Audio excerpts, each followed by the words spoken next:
someone told me one time our kids already come with their own personality and their own, destiny ahead of them, and our job is just to help them carry that out in whatever way we can. Mm. And you find that to be true?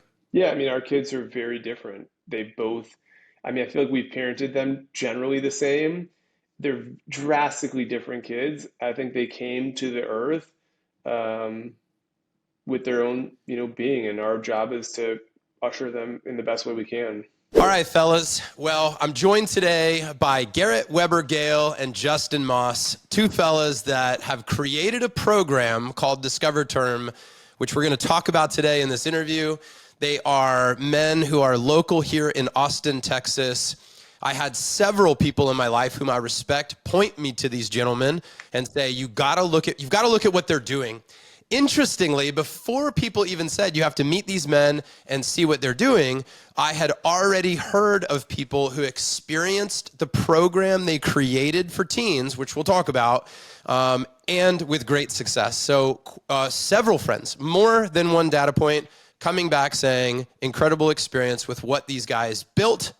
And it is unique, it's cool, and it's perfectly fitted for the Front Row Dad community. So I can already hear you guys getting excited about what is to come. But to kick things off, gentlemen, we're going to just ask you to tell us a little bit about who you are. And in Front Row Dad fashion, to start with your family first, and tell us about your crew at home, and then tell us about what you do to put food on the table. So Garrett, let me go to you first. Yeah, thanks. Garrett Weber-Gale. I have a wife named Kira of almost 10 years. Coming October 19th, we'll be married 10 years.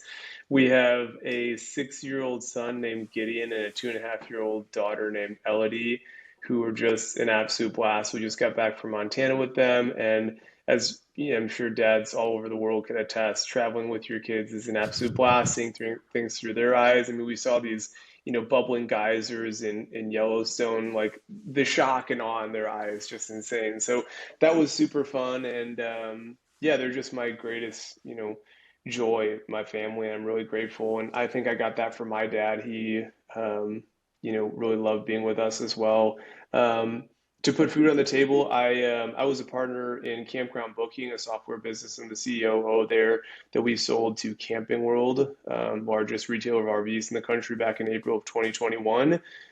Continue to build that business within Camping World and build Discover Term, and then I'm also launching Gather Campgrounds, which is a innovative hospitality brand. We're launching our first campground in Belton, Texas, coming up in November.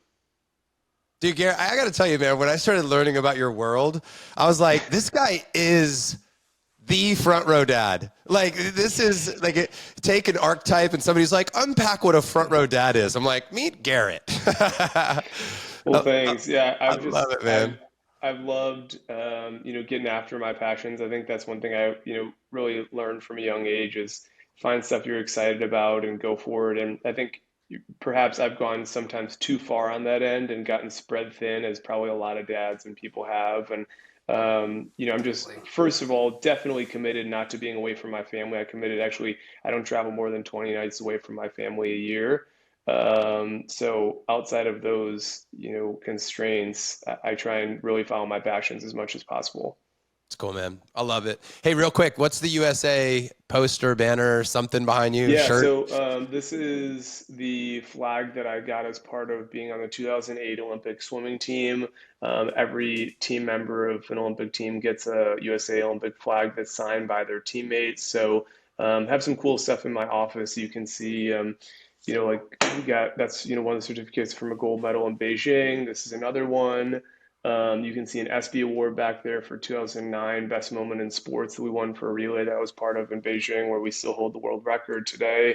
So I'm kind of sheepish about putting this stuff up in my office, but my wife was like, "You have to put this stuff up. It's I like love it, man. really important for you to have this stuff up in your office." So it's Well, there. yeah, She hung it all. Garrett kind of buries the lead sometimes on that. Yeah, Having been a friend of his for a while, that's like bullet point number 7 sometimes. yeah, Oh yeah, like I'm an Olympic gold medalist, by the way. yeah.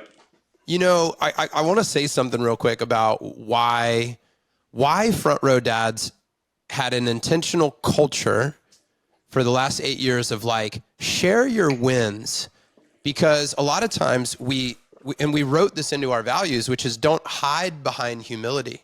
Like I grew up with a dad who really taught me not to brag, right? He really taught me to be humble, and I love that. I mean, our buddy Tim Nikolive, like, he lives by that humility motto, right? And I think it's great, but we also can kind of hide behind it, because when we don't share that, like, it just prevents me from really knowing who you really are, your heart, like what you did. Yep. And when it's shared in the right spirit, when it's in the right context, it's a beautiful way to know the heart of a human. And so I really appreciate the fact that it's up there, because it allowed me to ask the question and learn about you. And Yeah. you know, I still think you're a dude who, like, just goes about his day and has challenges and Totally. victories, and you're still a normal human. But dude, Yeah. this is part of your story. It's beautiful. Yeah, thank you. And I have struggled for years of knowing how to authentically share that part of myself, because I never defined myself as an Olympic athlete. It was something I loved to do and was super proud of. And I was around a lot of people who really bragged about the Olympics, and that was the lead they always went with. And I was really kind of always turned off by that. And I'm grateful for the experience and happy to always share the experience and what it was like with people, but have definitely been a little bit sheepish about leading with that or sharing it Yeah. too early, because I don't want people to take that as like who you are. That's why they should engage with you. To- Absolutely, man. Makes tons of sense. I appreciate that. Justin, how about you, brother? Tell us about your family and how Yeah. you put food on the table. Yeah, Justin Moss. Similar to Garrett, I fell in love with Kara. So ironically, after Not the same Kira. not the same Kara, two different Karas.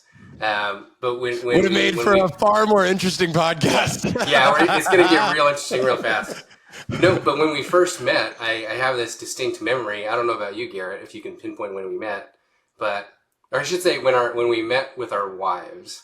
It was at I, Stephen Tomlinson's house for a yeah, dinner before Acton. Yep. yeah.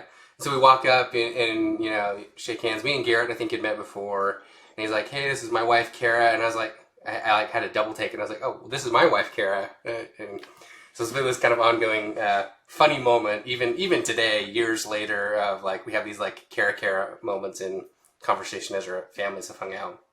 But so lovely wife, Kara, similar to Garrett, I'm kind of at that 10-year mark in our kind of love journey and marriage, and we've got 3 young kiddos. My oldest is 8, and then I have a 3.5-year-old and a 1.5-year-old little girl that are just amazing, and kind of going through all the excitement and pains and gains of kind of those different ages with each of them. In terms of like putting food on the table, so like my kind of day job and what takes most of my time is with a new venture, Hallcraft School Studio, and our goal is to create more interesting opportunities for people to experience school. We think that there'll continue to be a demand for tailored experiences for people to experience school and learning in different ways.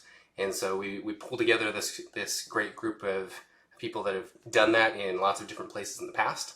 And we're starting to spin up different kind of school projects, across the country. So we've got one that's starting in Florida, then we're working on a project in, Wyoming, and we have another one that might end up in the Bahamas that we've talked about. And so I've spent a lot of my professional life in this kind of academic, innovation space, and then separately, with Garrett, it's kind of been a good partner pair of Discover Term takes a lot of those personal and professional passions, and then pairs it with the outdoors, which actually comes a lot from my childhood, which we'll probably kind of dig into in my relationship with my dad. So that's kind of where I come from and what I do for my family. Appreciate that. Guys, let's do this too. I do want to take a step back in time, and I want to give men a few lessons from your experience being a child, of what you did learn or didn't learn from the things your father either did well or not well. But before we do that, I want to create a little bit of a preview, if we can, into what we're going to talk about later in the show, which is Discover Term. So if somebody right now is going, do I want to hang in here for this conversation? Can Garrett, can I turn to you for a moment and give just high level, what is Discover Term, so that people will know what we're about to dig into the details of. Yeah, great. Discover Term is a 5-week adventure for 6th through 9th graders, and the whole frame is helping them discover their potential and ignite their passion for life, learning, and adventure. So we run 2 programs, one in Nosara, Costa Rica called Surf Term, and one in Colorado called Powder Term, where the focus is on really mastery, 3 different ways: physical mastery, self mastery, and academic mastery. And we approach that through a guise of all different types of fun activities, whether it's skiing or surfing, experiential outdoor education project that Justin really leads up, leadership course, and making lifelong friends that you can share other memories beyond our terms with. Yeah, super sweet. All right, well, I just wanted to put that out there because Yeah. I think that's a great preview, of course, of what we're going to understand, how that came to be, who are the right candidates for that, what type of impact that has on kids. This is something cool. And I told you prior to hitting record that I had sent Tiger the link, and I said, hey man, we're going to talk. I want to talk about this. So read up.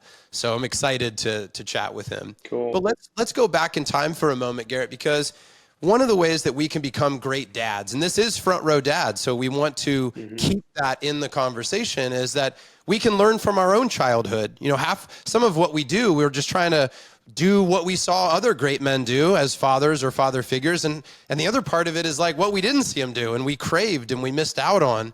And I want to give you a chance to talk about your childhood, and maybe it's a specific story or a moment in time, but can you tell me a little bit about what that was like for you with your father and what lessons you took away from that experience? Yeah, absolutely.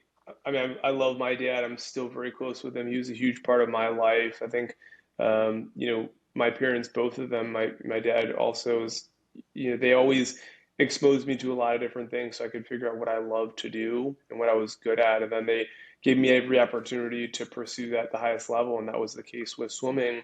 The thing that I really, I think, learned from my dad that took me far on that journey and in life is my dad and his dad. I mean, they're just absolute beasts of workers. I mean, they're tough sons of, what. And I think that's one of the greatest things I learned from him is just being able to grind and grit it out and push. And, the other side of that, I think there are some times when I probably lacked an ability to work as smart as I could have because I was always focused on working really hard. I just always thought, if I could outwork everyone, I could always be the best. And that really worked for me in the athletic world. I was talented, but not always the most talented or biggest and strongest. But there was no one ever who outworked me or did all the, little things as much as I did.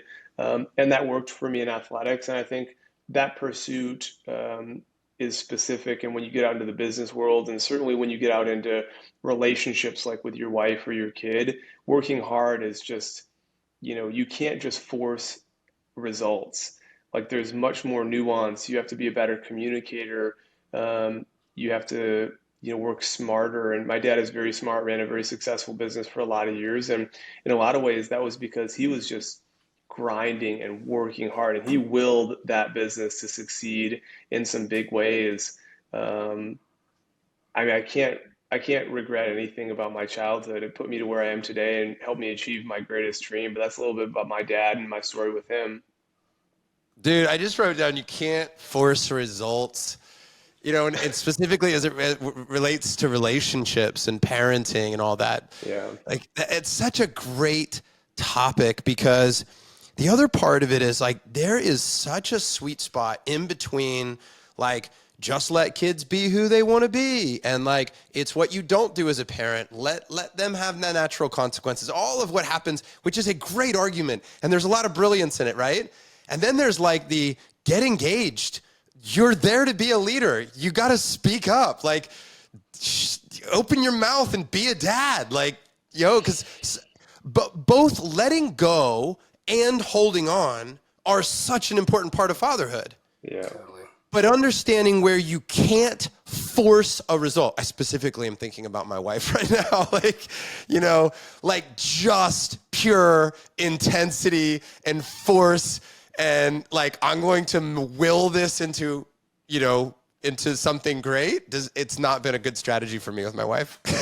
No, I've been in some tight spots, and I've probably hurt relationships. I've hurt my relationship with my Yeah. wife at times when I've tried to do that, and um, I was always kind of just on my feet forward, pushing whatever result or agenda that I wanted, and that doesn't always work in relationships. Yeah. Especially when it's like self-serving, right? I think it's easy, I think, in relationships, especially in like a father role or a parent role of guising like your own desire and agenda in saying you're doing it on behalf of like others, but really it's just like self-serving. Like I think it goes back to like the calendar of like how you spend your time is what you love, right? So it's like if I truly loved my kids, like I would probably spend more time with my kids, at least in my opinion. I spend more time with my kids than saying, I love my kids and I'm going to, be there 1% of, the time. I think presence is like a part of that. And so I think how you frame that for yourself and then how that actually shows up in practice and some of the self-deception that you have is a big part of that. And guys, I want to say to everybody listening that all of this is a yes and. Like everything we say is always in context. It's always like take it, put it into your own situation, ask where it's effective and not effective, but look at it carefully and strongly consider the possibility of where there might be a truth here. And on the opposite side of a truth is another truth. So we know that there's, this is always like take what you hear, layer it over your life, look at it carefully and ask what serves you and throw out the rest and experiment. That's the biggest thing, because no one philosophy applies to everybody in every situation. It's always contextual. Justin, talk to us about your life as a kid and the father figure example that you had or didn't have. Yeah. I mean, my dad's an amazing human, and I tried to like process some of my feelings, honestly, John, before like I got on, because I knew there'd be some questions around my dad. It's hard for me not to get like super emotional and vulnerable because, I mean, he's honestly just an amazing human. And as I'm now a father myself, it's like in my mind the threshold is just so high. And I think so I look at my life and I look at like the way that I parent and the way that I show up as a father, and I think a lot of it is just like is like chasing this my perception. He wouldn't agree with me, but this perception of like this never ending kind of goalpost of all the amazing ways that he showed up for me. And I think a lot of that is, a tremendous amount of just presence in my life and my siblings' lives. And I think it was also seeing the sacrifices that he made for me and made for others. And then I think also just his his intentionality to create like moments of like inflection for me in my life and to structure those. But I mean, I guess both structured and unstructured, but to create like these meaningful touch points, throughout my life. Can you give me a specific example of that? Yeah, so like I think there were big grand ones and there were really, really small ones. So like a small one would be this is when I was married, and so maybe this isn't childhood, but like an example of that is like I'm married, I'm in my 20s, and I had some hearing vertigo thing happen in the middle of the day, so like I couldn't function, and I knew that like the closest person to me like was my dad, and so I called him, and he dropped everything to pick me up and take me to a doctor, and like that's like this small little moment of sacrificing and creating this memory for me of like care for your kids. And that was like as a 20-year-old with a wife and in my professional career surrounded by people that kind of cared about me, but like I still had this relationship of like I can turn to my dad and I know that he'll be there for me in a moment of need. That's so cool, Justin. I love that the emotion that you shared. It's interesting. It's almost as powerful as your story, maybe more powerful. Like, it's what the emotion really says behind the actual story and the words. Like that, as soon as you started like becoming emotional, you know what popped into my heart was, dude, I wonder if Tiger or Ocean, when they're older and somebody's asking them about me on a podcast, what would they say? You know, are they going to react like you and like the emotion of like our relationship? Or will it be like, dude, my dad was the leader of a dad's group and he still fucked it up constantly. Like, what's going to be their story, you know? Yeah. It's funny. Yeah. I'll tell you one other thing, man, about my dad. Talk about like those moments where and it's interesting because the moments I think about where my dad really showed up and he taught me something in how he showed up, in the moment, I probably didn't appreciate it, but now I do. One of them was I had a pet snake when I was like 12. It was a garter snake, small, foot long, 2 foot long snake or whatever. You eat goldfish and everything, and it was in my room and it got sick. And my dad and I decided to take this snake to a veterinarian, which would cost $100 to like see the snake and treat the snake, but you could buy a new garter snake for like $12. And I knew that. And my dad still decided to like fix the snake, to repair the snake, to heal the snake. And I'll never forget that. I think I appreciated it at the moment, but I appreciate it way more as a 48-year-old in what that one day, that one gesture, because I'm guessing like he was a Navy captain. He had no shortage of shit going on in his life. He was a busy man, had all things that he wanted to do. And like, I'm sure spending a Saturday afternoon going to a vet to treat his kid's pet snake was not at the top of his list of how he wanted to relax on the weekend, but he did it. And I think that a lot of times it's how our parents show up for us in these everyday moments. You know, so whether it's like you have some vertigo going on or something's just going, you know, wrong or it's challenging in your life, how dad shows up is key. And the good news about that is like that can happen forever. It doesn't matter how old you are, right? That's why you're a dad forever. That's why we want men in this group that are grandfathers, because you're always a dad. Even if you're a granddad, you're still father. So. John, I ran my first 50K in Big Sky this past weekend, and my family was all out there. And my dad made it to every single possible viewing point. He That's drove cool. to several of them. He hiked to several of them. He took the chairlift.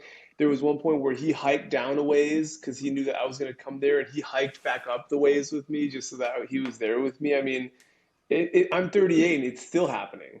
Yeah. Yeah. That's beautiful, man. That's exactly that. Your dad, Garrett, is a front row dad, man. Yeah. That's it. That's the time. And you know what's great, fellas, is like why I love doing this show and why I want to share these stories is like I want men to hear about other men like your dad, Garrett, doing that, because it almost like casts a vision of us when we have kids in races and we decide whether or not it's convenient to go, or is he really going to know? He's going to be running. He's probably not even going to see me. Like, well, Yeah. but like, dude, you know, I'll bet you when my kids are older and they're doing a race, I will think back to this moment. I'll feel this moment, and that will guide me in the future.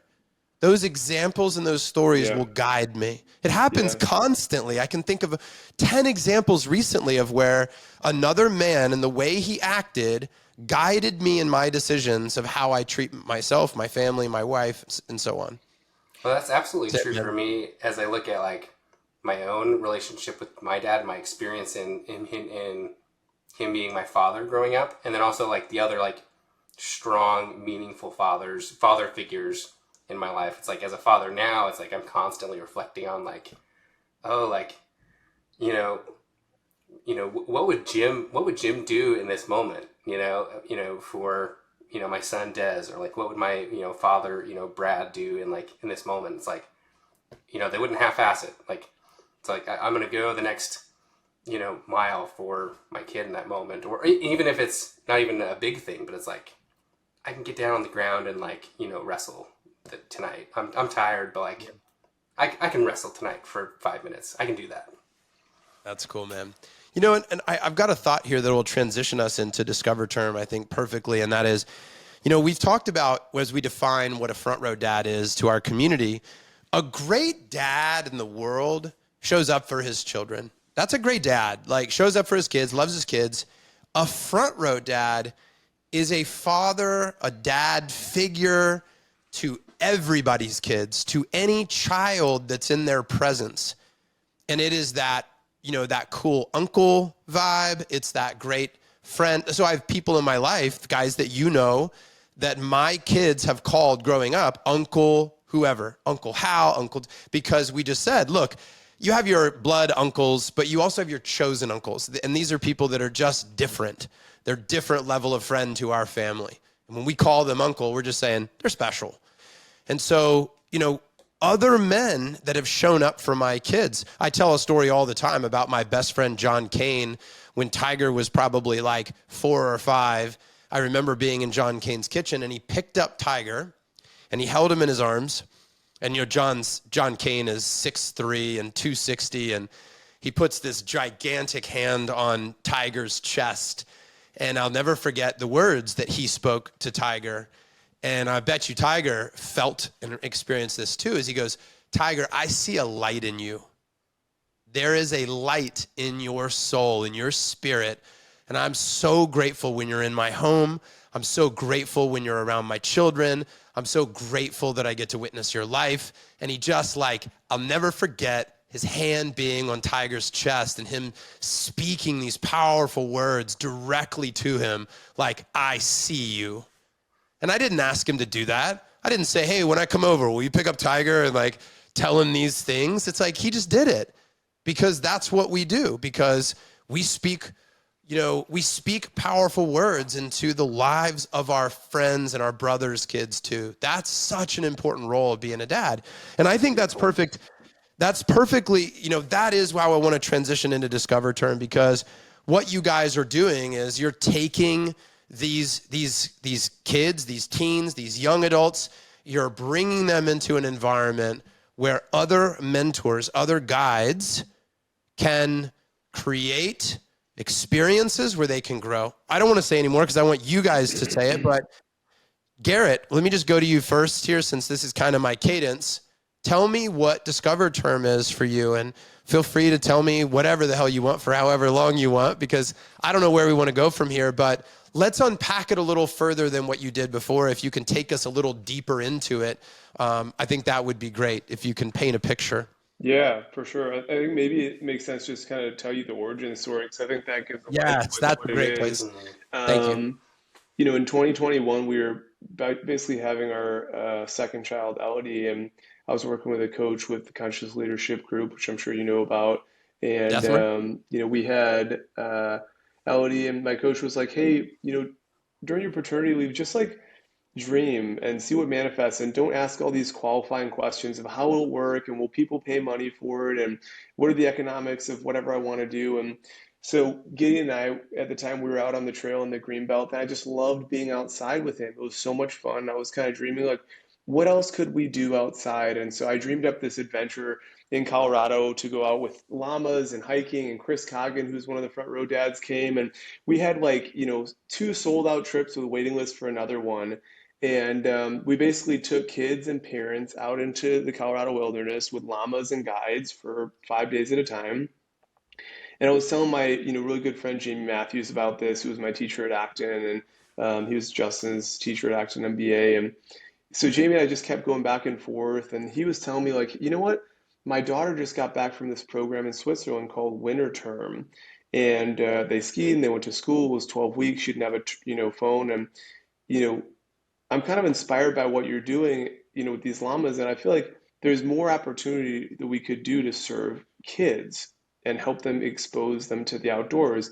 And he's like, what if, you and I created something where we had an outdoor adventure for kids like winter term in the US. So we opened a Google sheet and we started just writing 15, 16, 17 pages of what our dreams would be of giving adventures to kids in the outdoors and what would we want to do. And so we came up with Powder Term, and we knew there was a big education component to this of like not only would kids ski, but they needed to go to school. And so we brought, this idea to Justin and said, hey, you've had a ton of experience in experiential, adventurous education, working with the Acton Academy and Prenda. Um, what do you think of this idea? And so Justin came on and started helping us. And the whole frame was, how do we get kids outside, off of phones, learning physical skills, making relationships that last a long time, and all things that we loved as kids and love. And we knew that our backgrounds in sports and education and working with kids, I mean, Jamie started Explore Austin, the Pond Hockey Club. I've worked with thousands of kids across the country at schools, at athletic clinics. Like, we could make a really big impact with kids. And this middle school age group is really prime. They're really malleable still. They're still silly. They're awkward physically and emotionally. Like, it's a perfect age group to serve these kids. And that's kind of the origination of Discover Term, which was originally just Powder Term. And then the transformation of these kids at powder term, the first one, and let me tell you, that was a hard first experience, the first powder term.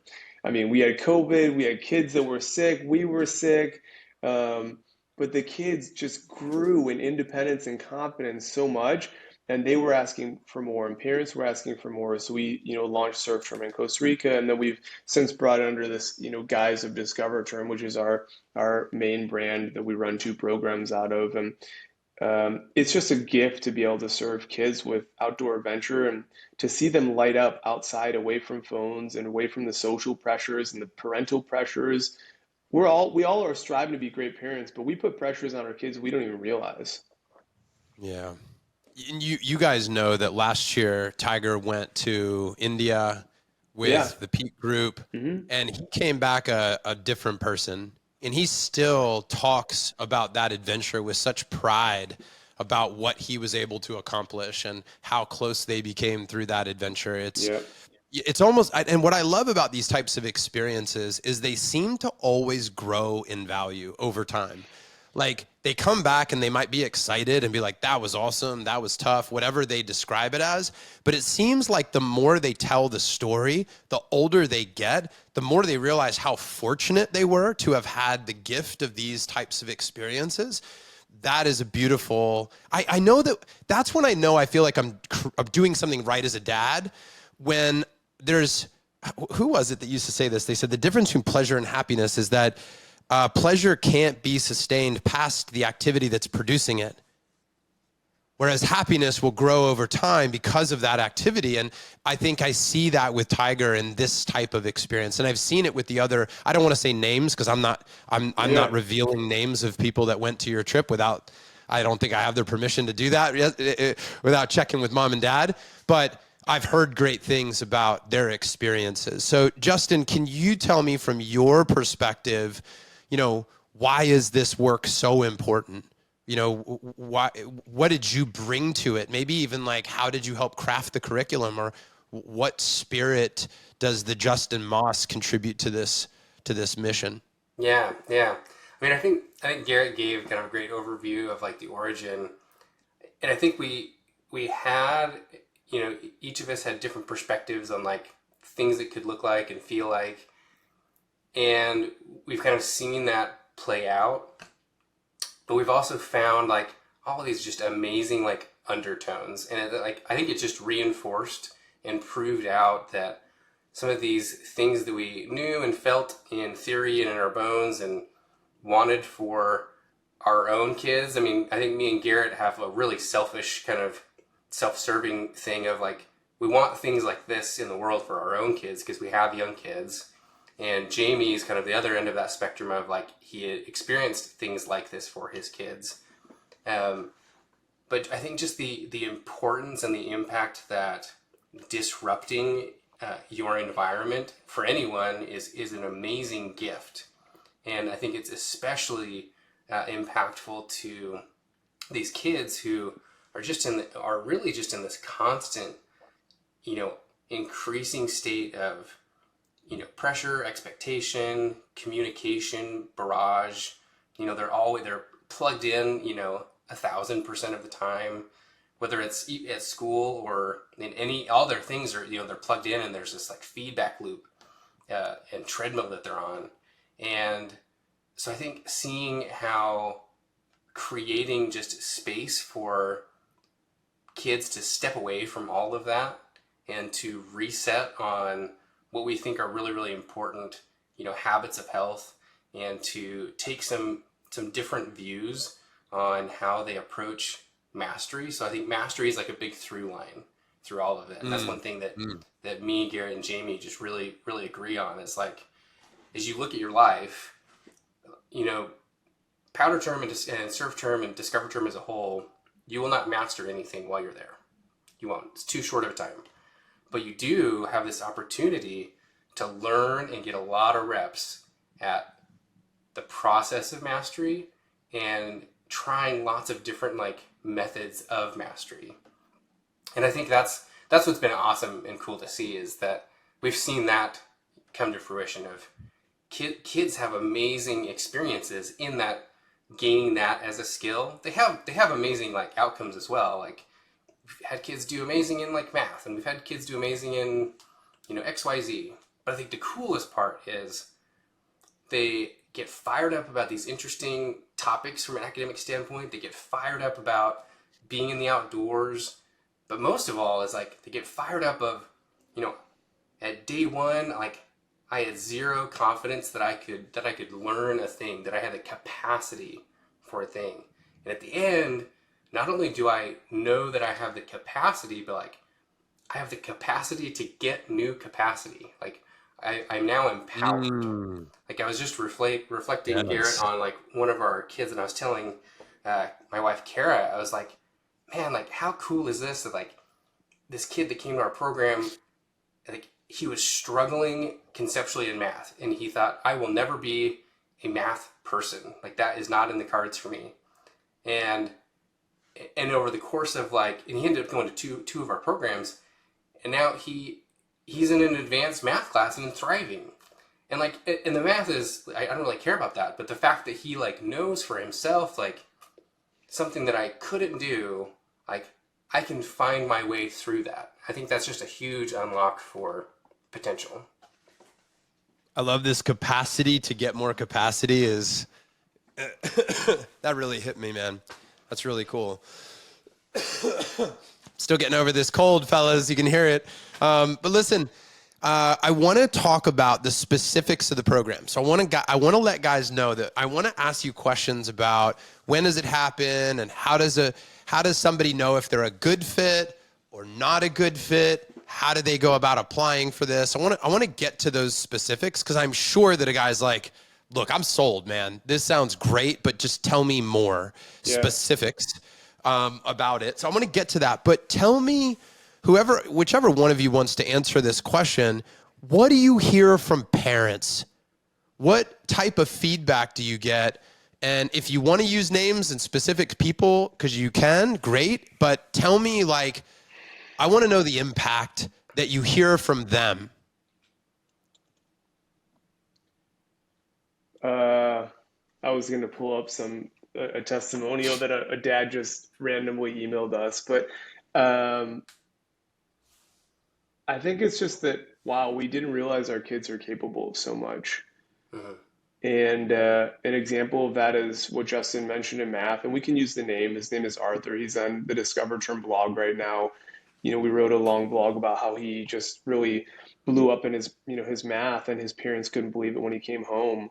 Parents are shocked at how much more independence and confidence they have. There's a girl who came from Houston, and her dad was blown away how she approached her lacrosse when she came home from surf term.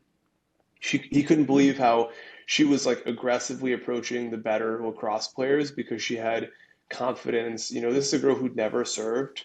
She was surfing the big outside waves at the end of the program. I mean, imagine you're a kid from a landlocked state, you've never surfed before, you're kind of scared of the ocean at the beginning. You learn visualization techniques to get over your fear.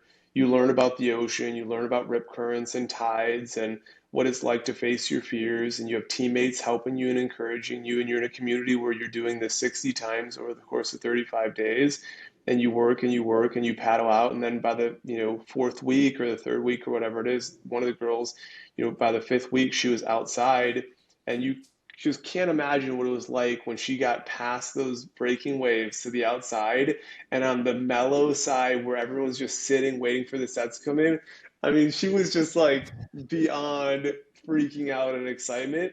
And to see her ride that first wave in, that's like, that truly changes a kid's life. Yeah. That is the purpose of this program. You know, no joking aside, we're transforming kids' lives in micro moments like that. You paddle out and ride a big wave in for the first time, that changes your perception of what you are capable of in everything else you do in your life. And that That's is it. the name of the game of what we want to do with kids.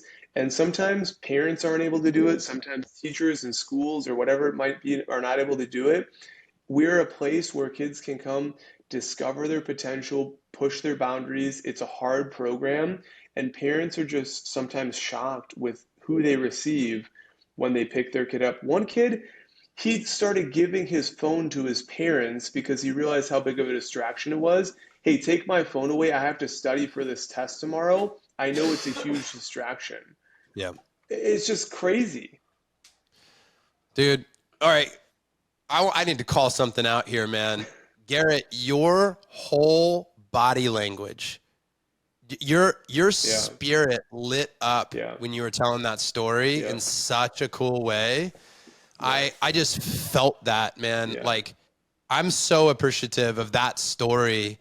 And that's the thing we need to remember as parents. You know, honestly, so guys, you might not know this about my past, but for years I was a keynote speaker, and I started in the college market. I spoke to a lot of college students. I wrote a book called Living College Life in the Front Row, and I spoke at orientations, and I talked to students about stepping up and getting engaged.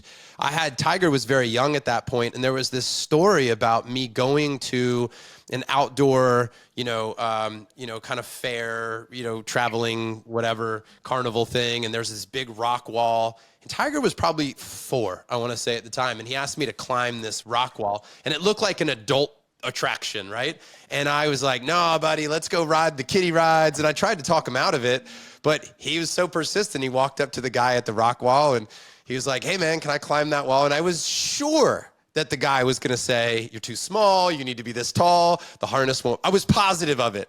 And the guy was like, hell yeah, man, come on in. Like, he put him in a harness that barely fit on him. I was sure he was going to fall out of the harness. And the kid gets on the wall, and I'm like, this will be over quickly. He's not going to be able to. It's amazing how, so listen to this. As a motivational speaker, I have, I have all this inner dialogue of like, my son can't do this. But the yeah, guy at the rock wall is like, I don't know this kid, maybe he can. But as a dad, I'm like, I've already put him in a box that he can't do it, which is amazing. yeah, Because at that point, Garrett, I was running ultra marathons. I yeah, was Mr. like push the boundaries. Nobody can tell me what I can't do, but here's me like yeah, limiting my son. Dude, he scales to the top of the rock wall and he just blows me away. And yeah, I think that, and it's no shock. Guess what he was doing 2 years later? Oh, he was on a competitive rock climbing team in Austin, Texas. Like, yeah. you know, and I believe that day, that man, that stranger created an environment for him to have a breakthrough that just changed the way he thought about his potential in his life and what he could do at 4 years old. Yeah. So great, man. Yeah, I mean, and just touching on this a little bit, whether you believe in the universe or God or whatever it is, and I was in Park City on Monday doing an event for Discover Term with a bunch of families out there, and I was telling the story of one of these kids, and I just got broken up, just tearing up about this girl and the transformation she had, and I told my wife, I've certainly gotten frustrated with Discover Term plenty of times, like, the challenges we have getting the word out, some of the operational puzzles we've had to solve. And I keep coming back like, man, the universe or God must really want this thing to work and like wants me to be doing it. And I really think there, things about me in my past of, pushing through my own boundaries physically, emotionally, going on the path of the Olympics, like I'm suited to help students. I'm suited to help create adventures, and Jamie in his own right, and Justin in his own right, for these kids. And I just hope that the dads listening to this, can figure out. It's hard to listen to kind of what that voice is inside us, but we got some really early traction on powder term, and it was like, wow, people must really want this. And there have been so many times when it's been really challenging, but the name of the game for us is just serving these kids and seeing what they're capable of and offering them these opportunities and this framework to have these moments of discovering their potential or something new for themselves. And if we can do, have one moment like that for every kid over the course of 5 weeks, the long-term impact of that, we'll never know, but it can be really huge. And that's what we're fired up about. Yeah. Justin, let me go to you real quick for some technical pieces here. So talk to me about the practical, how does a person go from interested to registered? When do these, when do they happen? How frequently? How do people apply? Good fit, bad fit for the program? Talk to me about that. Yeah. So we have rolling enrollments for both of the terms. So our next term that we have coming up is surf term here in the fall. So that will start October and run through November. Start mid-October, go through November, and then our next powder term cohort goes from kind of early January into mid-February. And so people can go to just discoverterm.com, and there's kind of detailed information about each of the programs there, as well as application, links to application.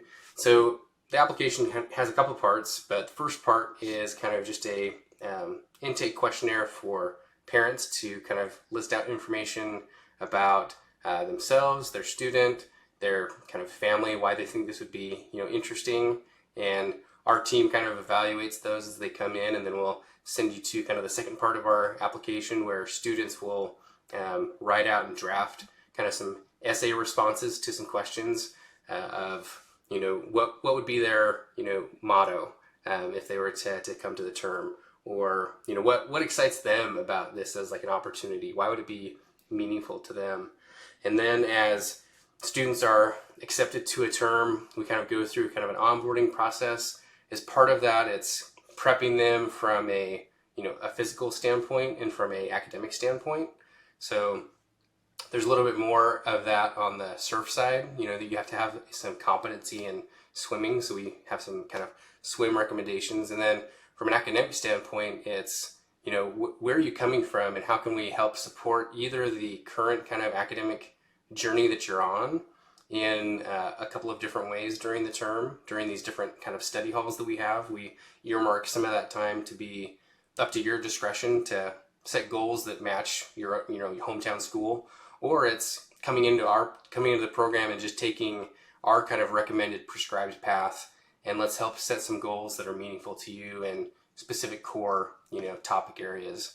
So then as you kind of get onboarded, we get all your passport, travel information, and the logistics aspect of that, and then day one of a term, everyone, either for Costa Rica we kind of fly in as a cohort. For Colorado, everyone flies into the Durango airport or gets dropped off at the lodge, and we kick off a term, and we're living together for the next 5 weeks, experiencing adventures together. And so you guys both go. You're both there. We have historically, yeah. I mean, we ran, Jamie, Justin, and I, the first surf term along with a great staff. Now we have an awesome program director named Annika who runs surf term and powder term on the ground. We have really world-class surf coaches, ski coaches, on-site chefs, counselors, and then the three of us, Jamie, Justin, and I, are involved on-site in different ways in different sections throughout the terms. Yeah. Do parents ever go? Okay. First of all, I realize that the idea is to be away from mom and dad. Yeah. So it's not like they're there on the beach taking pictures, because it's the experience probably without them that creates a lot of opportunity for breakthrough. Yeah. But do they ever stay local? Do you ever find that a family will like travel in and like rent a house and stay in Costa Rica while their child is doing the adventure, and then does that happen? We had a dad who found us on the internet, unbeknownst to us. His daughter came to surf term and then powder term, but he actually stayed for the first 5 days of surf term because he wanted to make sure we were legit. We had no idea he was there at the time, but totally cool. Makes sense. We have parents come pick their kids up, and they kind of spend the last 3 days maybe skiing or surfing, and then they pick their kids up and their family stays there. we can't control what you do, but we definitely discourage parents and we just tell them outright, like, you're not going to be engaging with your kid during the term in any meaningful way. Like if you see them in the surf or on the ski hill, wait, hey, what's up? Hey, great seeing you. How's the skiing going? You know, you may ride the chairlift, you know, occasionally with them, but like the program is supposed to be for them to Totally. exclusively be there with their peers in this program. Yeah. But we Makes have tons been of asked sense. frequently for an adult parent version of powder term or surf term for the last week of the program. And I think it is a really great idea that we'll get to at some point because it'll help marry the experience the kids are having with really Sure. unlocking kind of the light bulb for the parents of what their kids are experiencing. But at this point, logistically and bandwidth wise, we just haven't had the, you know, time to put that together. Yeah, people tell us all the time that we need to have like a family event, and I think it's a great idea. But I got to stay in my lane right now, Yeah. serving dads Yeah, yeah. until we have a larger staff to handle that Yeah. type of Yeah. new event.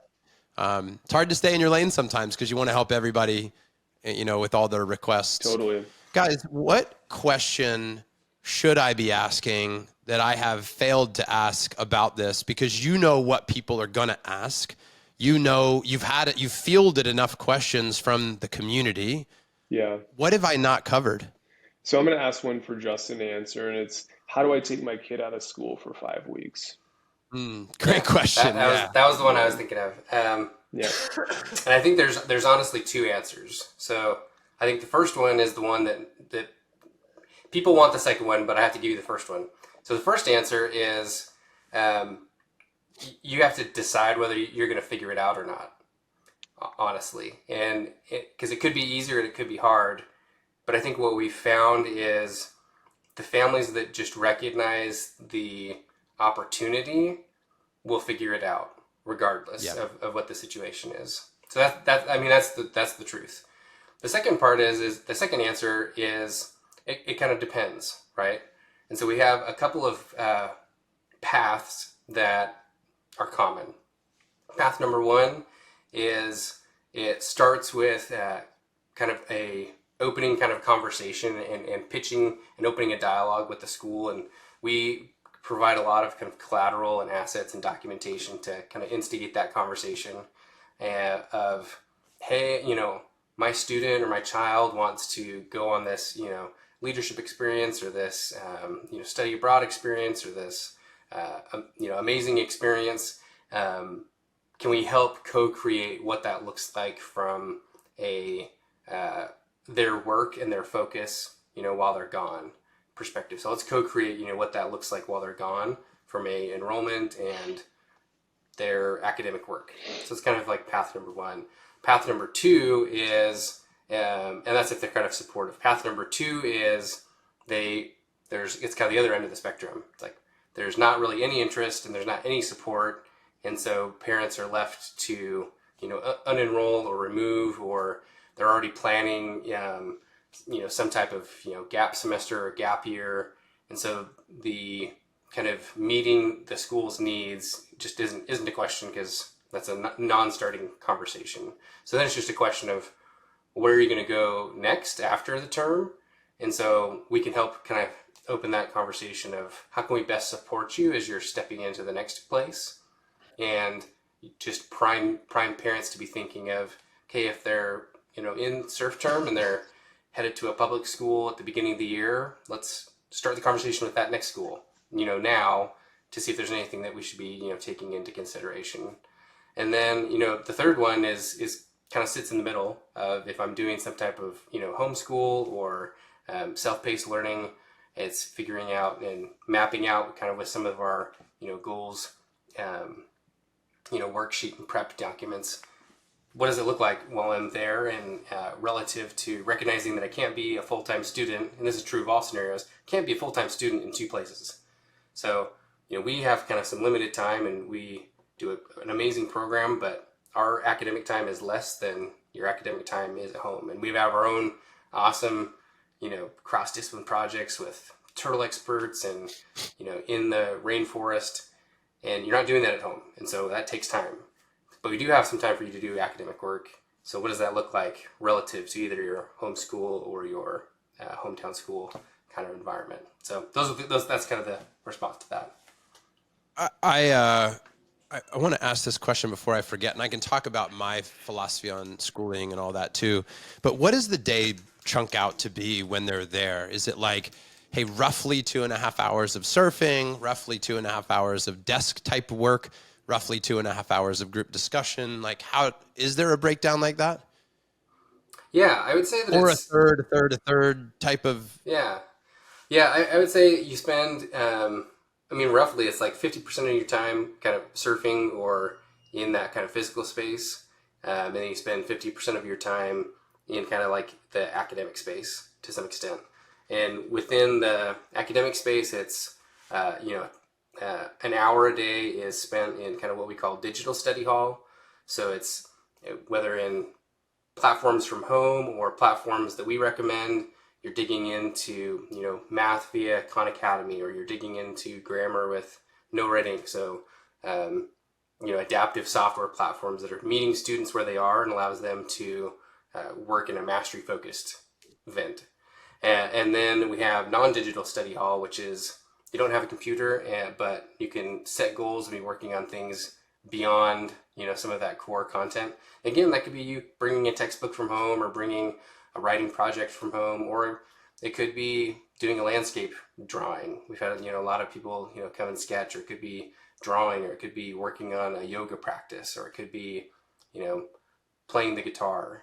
And then we have a great book club that we run for the cohort, each term.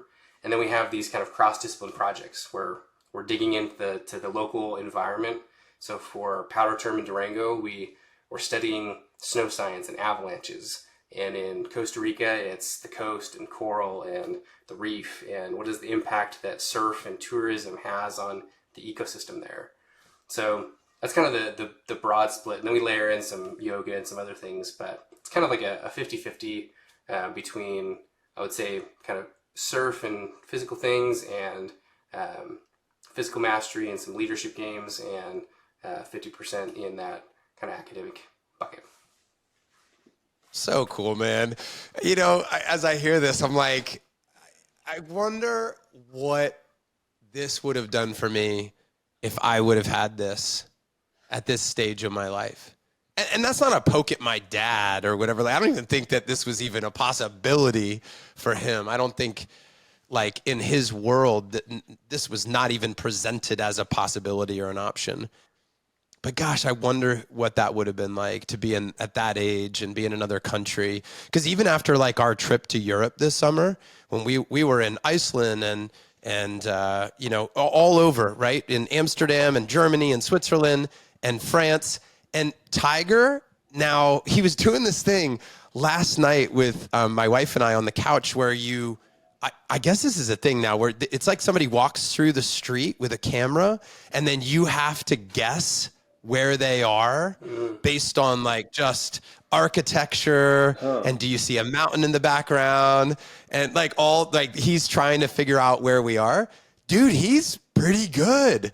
Like he's now fascinated by other cultures and how people live, and and I think that a lot of that was sparked, and he freaked out, by the way, because one of them was in Nice, where we were, by the way, with the Nikolaevs and the Osbornes and like this whole crew, and like hanging there for a week. He's like, they walk down a street that I walk down all like every day. We walk down that same street. It goes right out front of the Nikolaevs, apartment. And it was so cool, man. Like as a dad, there's some cool moments, and like that was one of them for me.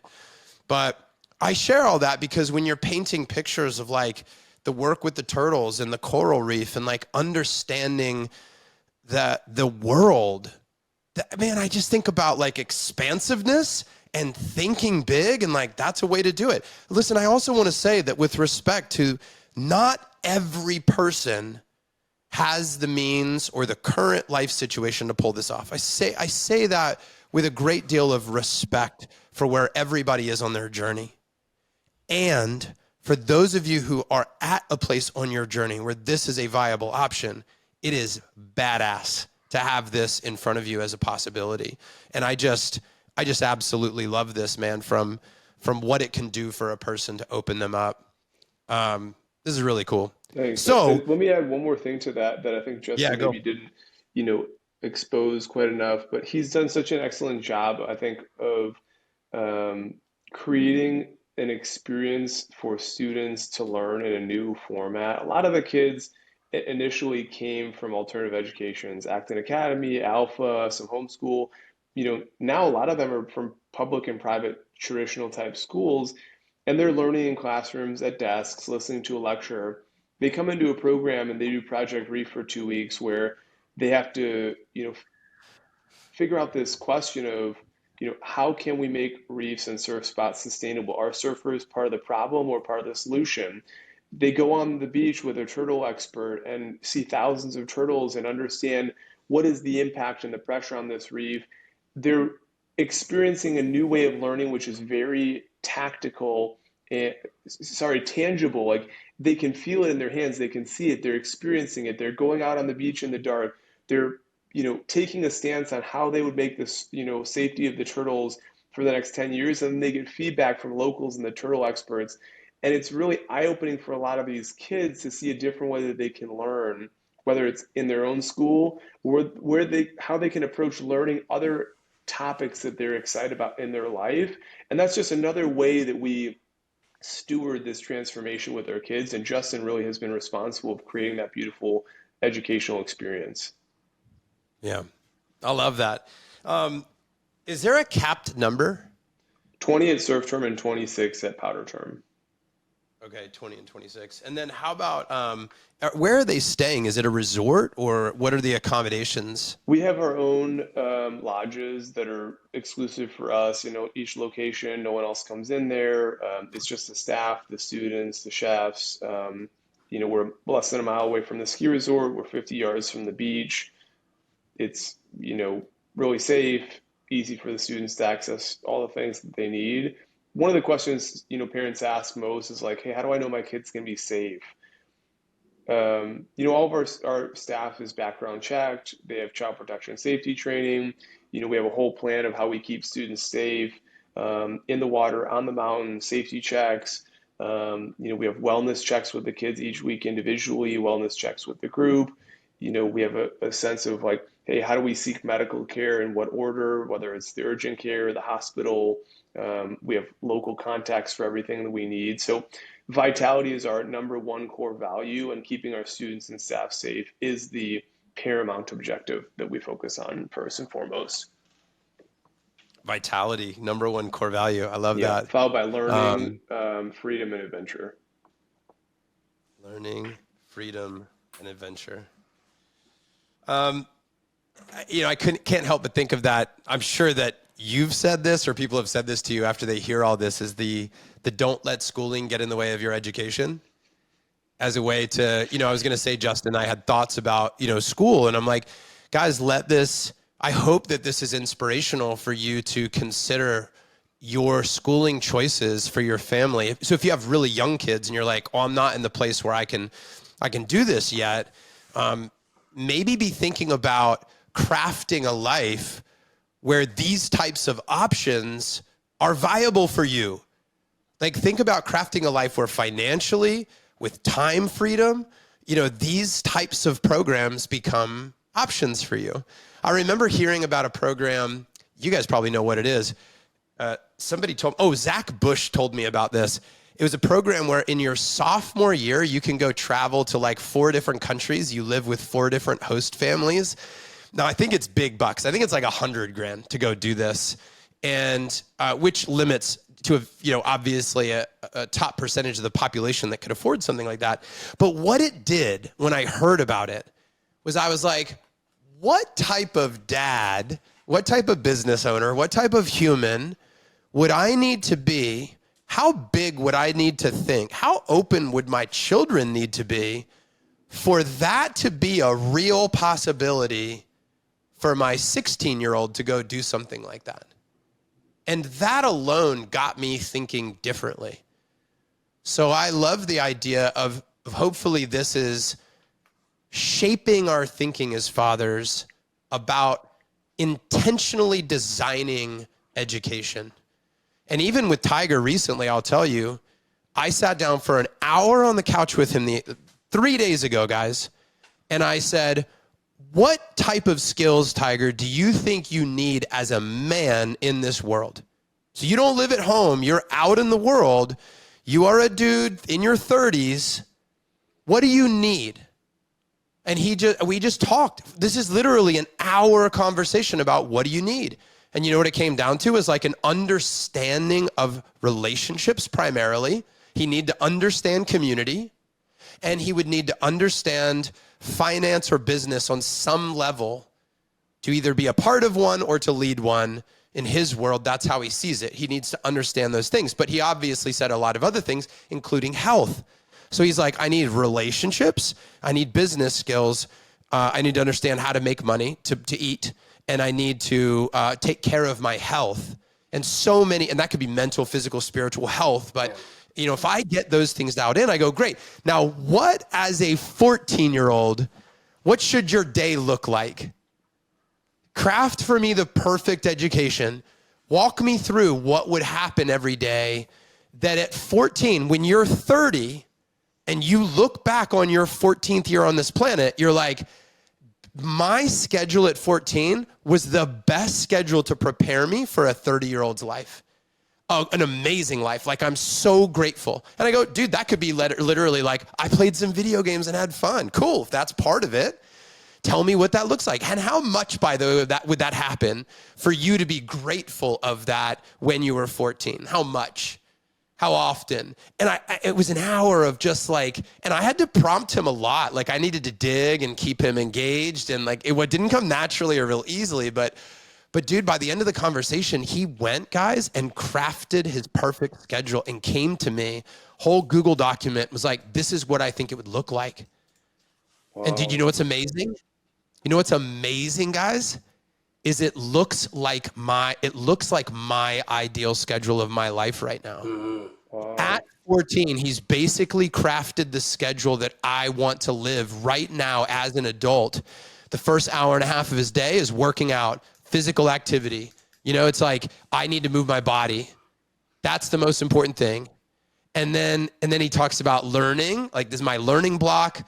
This is my, like, it's just so wild to think that, oh man, it's all happening right now, guys. Like, what's beautiful is we're not just handing our children off going, I don't know, man, you figure it out. You educate them. Isn't that your job? I got to make money. Like, you do your job, I'll do mine. You go, dude, that's one level of thinking. I love your comment about, two comments. You had one was about, you know, if this isn't where you are in life, like, that's okay. Because I think that's totally true. And that's something like we're cognizant of and have given thought to, of like, how can we create more opportunity? But two, like the abundance mentality of like, how can I shape a life to access those things? I will say, like, from my perspective, this is one where I feel like I'm falling short of my own kids, is that my dad did an amazing job of creating I'll almost call them like mini, you know, discover term experiences for me as a kid. And you know, I lived in Utah, and that just meant like, you know, we hopped in the van on a weekend and we grabbed a tent and a pack of hot dogs from Walmart and you know, we created this moment. And those moments, I think, are just as important as the, you know, the big expensive, you know, discover term thing. Yeah. And that can be done by anyone, right? And like the time investment and the cost. So I think there's accessibility at both ends of the spectrum, and the impact 100% of those levers can be just as significant. Dude, that's so perfectly said, right? Grab a tent and a pack of hot dogs. You know, like, there's so many ways to get done what we're talking about doing. So if that's where you are right now, then do that. Yeah, and if you have the means to send your child to Costa Rica, then do that too, because it's a big, beautiful world, and we should try to maximize our opportunities and whatever they look like. Yeah. And also be the type of guy that encourages other men to build a life where they have more opportunity and can just have choice, which is really what we want, I think, is choice. Guys, this is really great. This has been such a fun conversation. The website, .com. discoverterm.com. Yep. Yeah, discoverterm.com. And here's what I'm going to do. I'm going to commit to, because I realize you said you have one coming up in October, Yeah, right? October When 14th does through the. enrollment stop for that? I mean, we've had someone enroll 2 days before and join one of our Okay, terms. so that's a Yeah, possibility. yeah.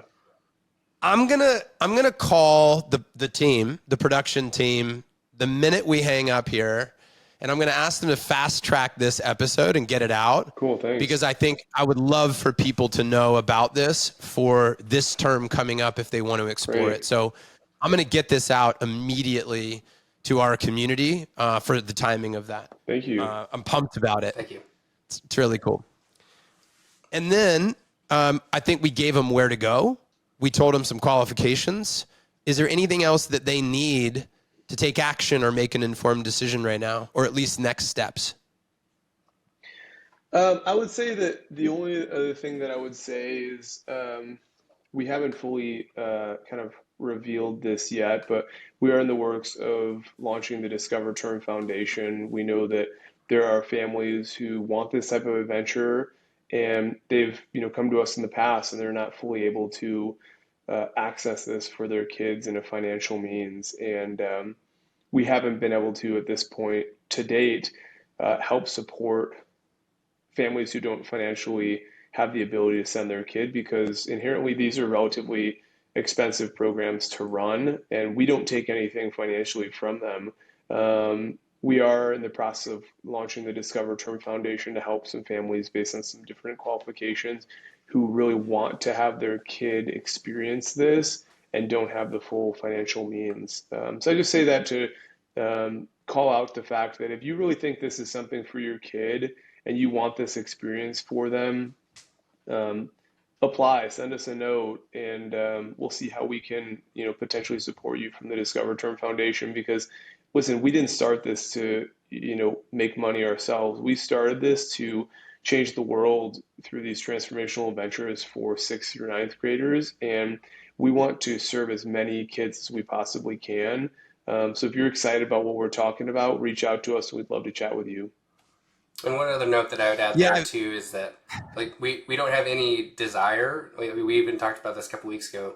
We have no desire to go raise a bunch of money for Discover Term, but Yeah, for the end of the spectrum of you can't quite afford it, but would need help to make this an experience for you. We want to open those dialogues, now, and also for people who just want to support Discover Term and help offer support to others. That's kind of what the foundation's intended to do as well. yeah. makes sense. I love your point about like, hey, we didn't do this to make money. It's like, yeah, I've never read a finance book that was like, if you want to really scale and make millions, you should take kids on adventures. Yeah, Like, totally. it's just not the business model. Yep. But I love what you're doing, and I'm so grateful that you're doing it. And I have a feeling that there are quite a few guys in our community that are really gonna enjoy Cool. learning about this. And I know that some will be an all-in. Like, of course, this was built for them specifically, and others will take this concept and idea, grab the tent, the pack of hot dogs, and make a difference as well. So That's great. the ripple will be hard to truly quantify, but we know it's happening because it's already, I mean, I feel it within myself and I've seen it in our community. Because again, I'll say that I have several, more than two people in my life that have been to your trips, that sent kids to your trips and have told me directly the impact that it had on their son or daughter. And 'Cause it's there's been someone both. that you know well who scholarshiped someone that they knew to come to a program. Yeah. And, you talk about being a front row dad, serving someone else. I mean, I called them, sent them updates throughout the, program that they scholarshiped someone to come to. And that was really powerful. And that student probably would never have been able to come to attend one of our programs. And, that family made, a remarkable difference in the outcome of that kid's life. And, he loved the program. The kids loved him. He, won an award at the end for someone who, made the biggest impact on the social community at our term. And it was just beautiful to see.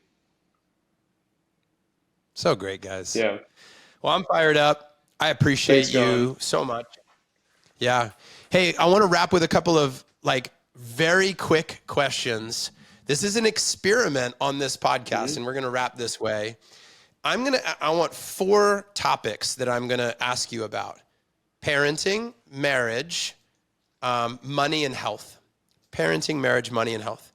And my ask is you just gut reaction in like a 1-minute answer. This is like in as few words as possible. How would you answer this? Kind of a 1-minute, it could be a short story. But the spirit here is wisdom in a nutshell of these 4 subjects. So the way I'll phrase it is, it's the best advice you might have received.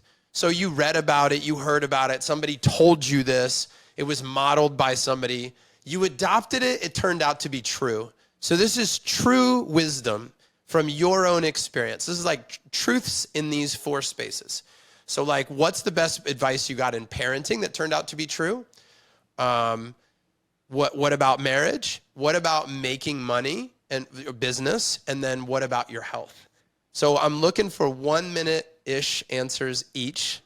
Shoot from the heart, and that's it. So Garrett, Yeah. on the topic of parenting, best advice that turned out to be true.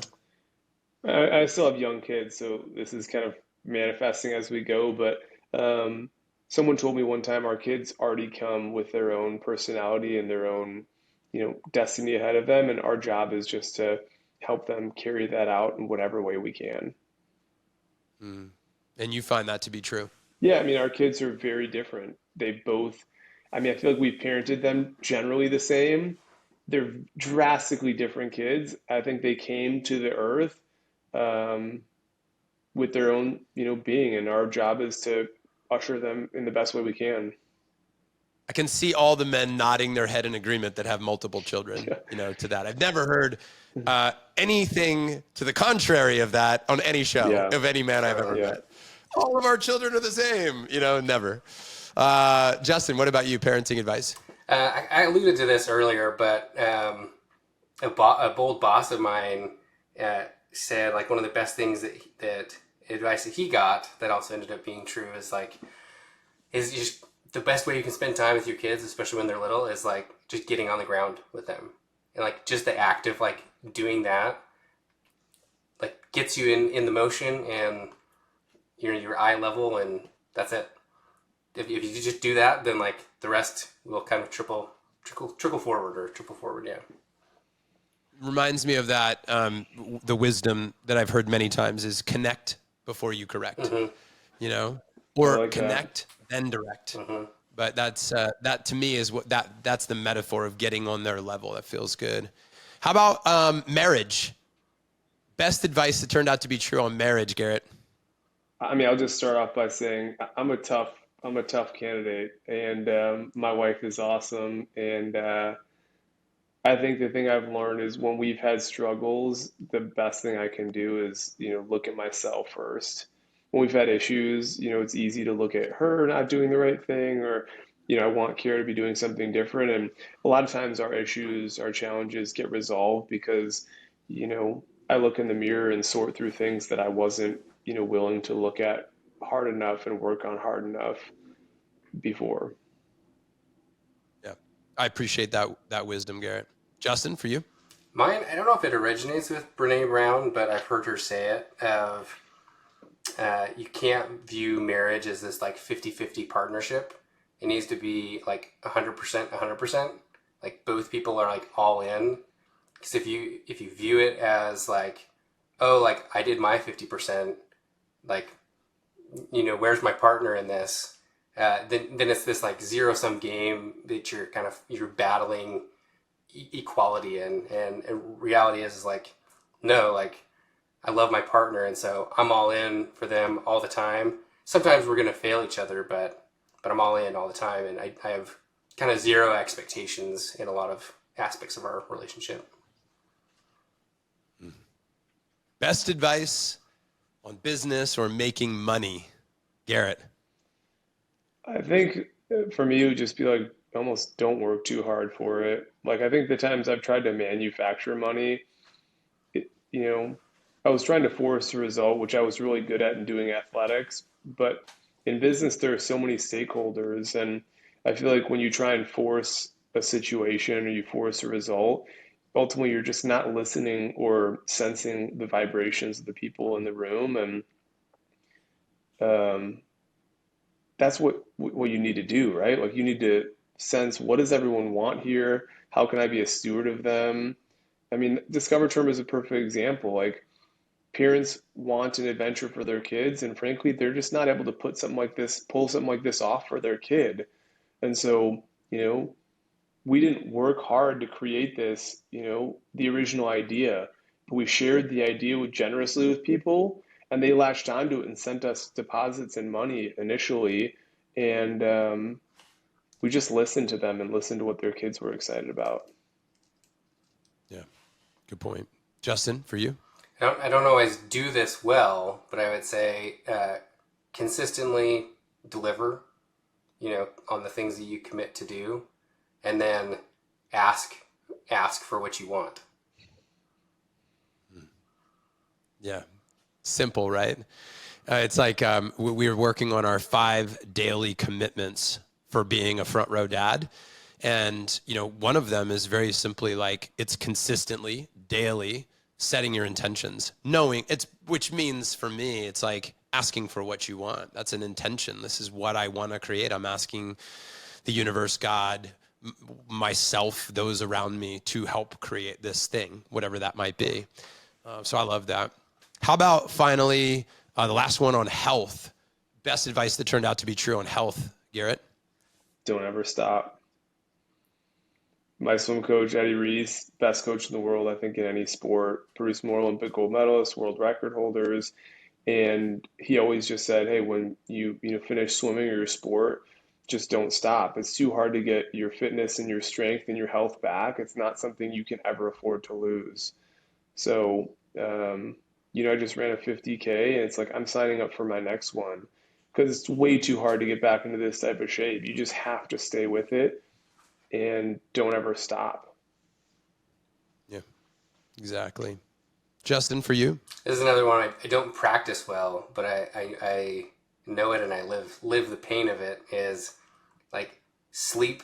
If you sacrifice sleep now, you'll pay for it for years versus the incremental value of the minutes or hours. Garrett's laughing because he knows that I'm such a terrible sleeper. Oh, I'll get emails at 3 a.m. He'll finish something from Discover Term at 2 a.m. for sure. Yeah, I can relate, Justin. I literally woke up last night at like 1:30, then 3.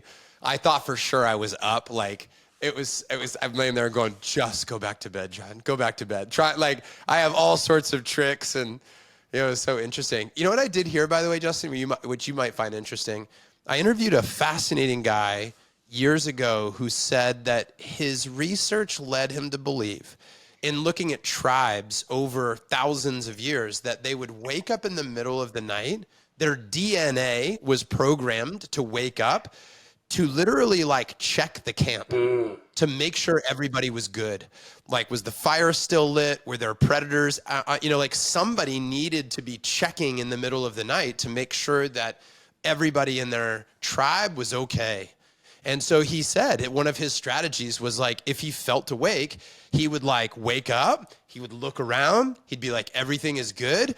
And he said, sometimes I need to like get whatever's on my mind out, which is like, if my brain is like, I need to protect, I need to provide, whatever it would be, then I get that out. I'm like, okay, cool. So everything's safe.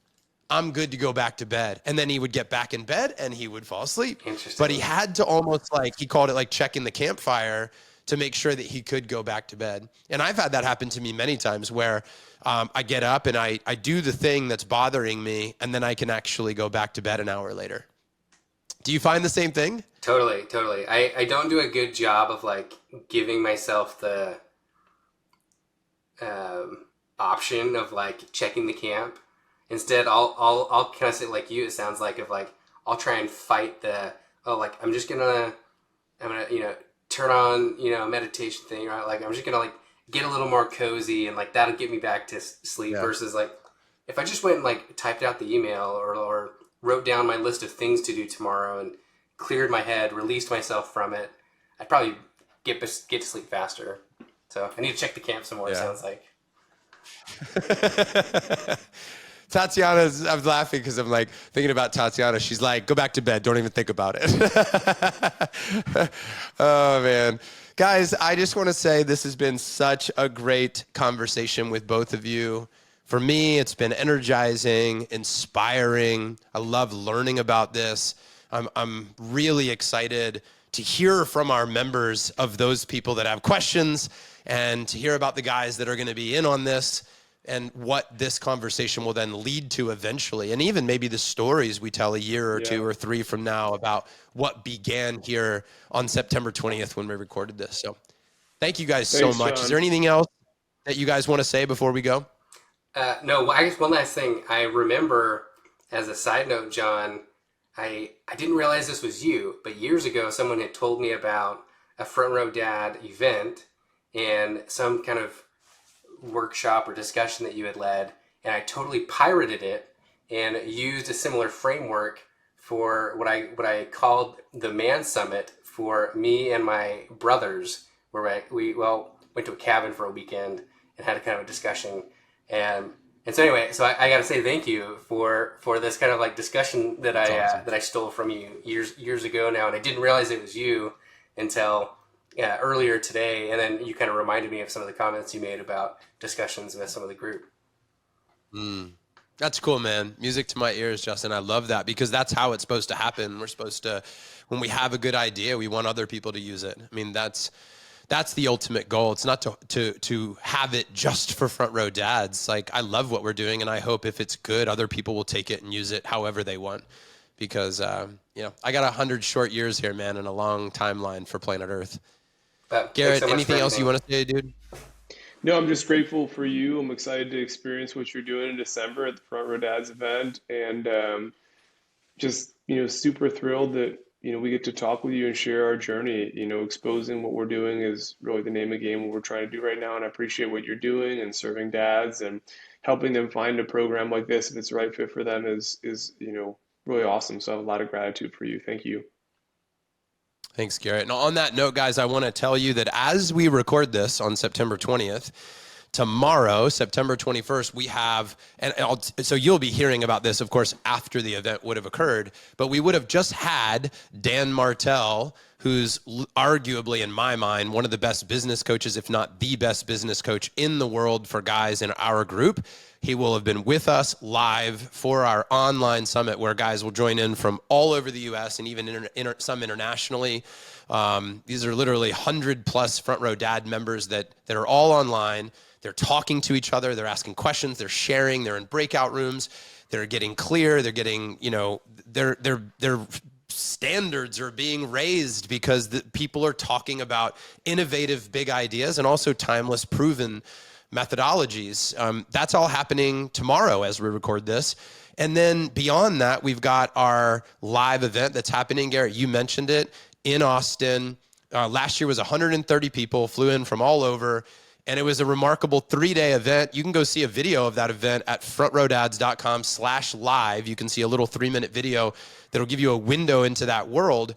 But if you're out there and you are an entrepreneur, business owner, or have an owner's mentality, so you might be a W-2, but you're like, we have a guy in the group that's a president of a company who's got an owner's mentality. He's technically a W-2, but he's a perfect Front Row Dad. I would encourage you to check out the group. I would encourage you to go to the website, read about it, and we all need community. I don't care where you are. I don't care how you find it.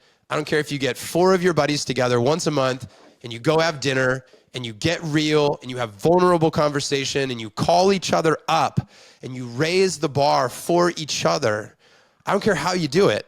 If you want us to help you organize it, if you want to be part of our community, great. You want to go form your own? Great. But however you do it, don't hide, don't isolate, don't try to do it on your own.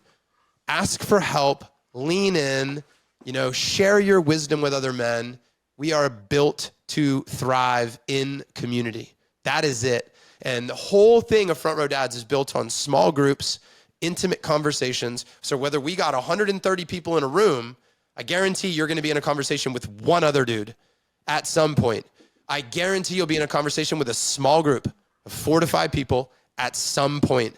And your voice will be heard, and you won't be able to hide because people are going to ask you questions. You're going to have to talk about it. You're going to have to talk about what's not working. So if you're ready to emerge from the darkness and step into your brilliance as a dad, even more. And by the way, you might be the most brilliant dad on the planet. And if that's your identity, that might actually be what's holding you back because you think you're better than everybody. You think you got it all figured out. You think you don't need anybody. You think you're the best business guy. You got everything figured out. That may be the reason you need us more than ever. But I say that as an advertisement for our community, but more of an advertisement for rising together as men for this world. So Garrett, Justin, I'm better because of our small group chat today. And for the rest of you guys out there, thanks for listening. Get out there, be with your families, build your businesses. Let's make a difference in the world. Cheers, Thanks, fellas. John. Thanks, John.